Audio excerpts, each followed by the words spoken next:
The first lesson in Freemasonry is that before entering upon any great or important undertaking, we should first invoke the blessing of God. You will then present to me the brother who has been elected to discharge the important duties of Master of this Lodge. Brother Neil S. Makasiar,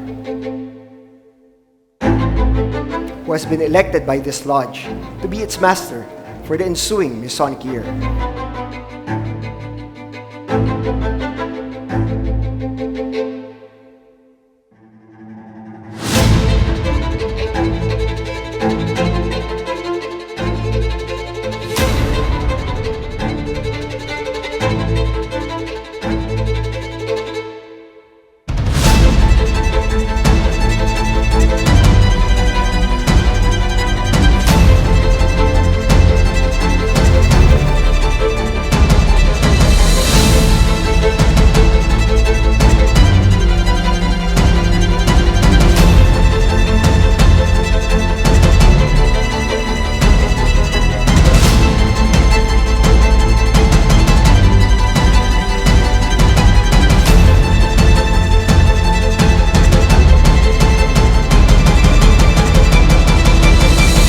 Is it known that Brother Neil John Salvador Makasiar is well skilled in our ancient craft?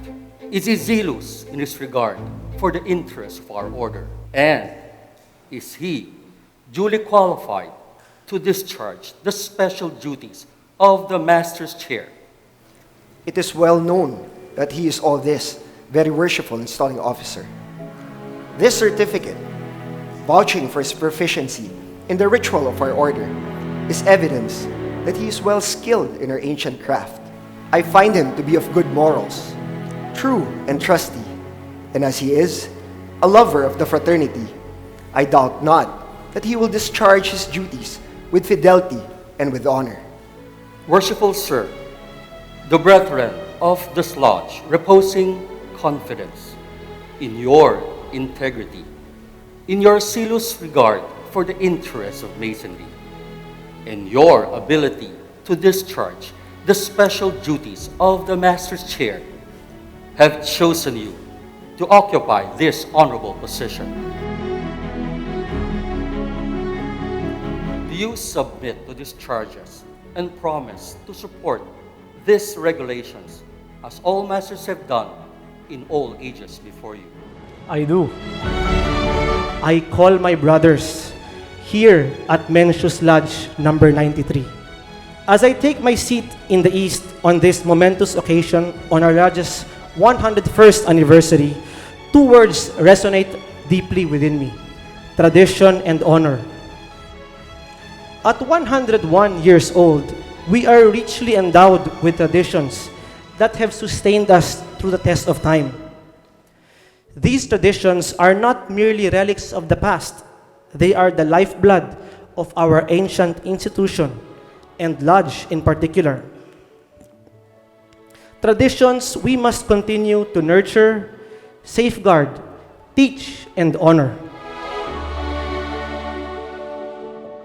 Ako ay nanunumpa na magsisilbi at mananatiling tapat sa aking tungkulin sa pagiging makadiyos, makatao, at makasyar.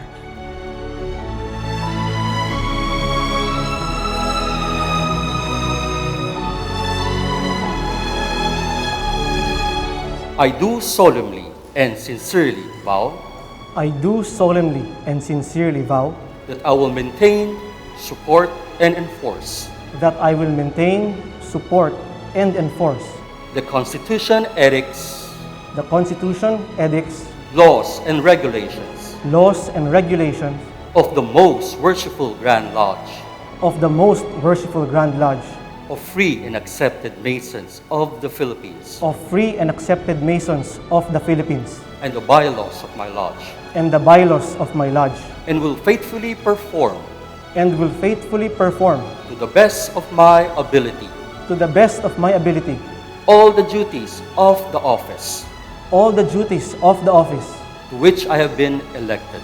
which I have been elected. So help me God. So help me God. Amen. Amen.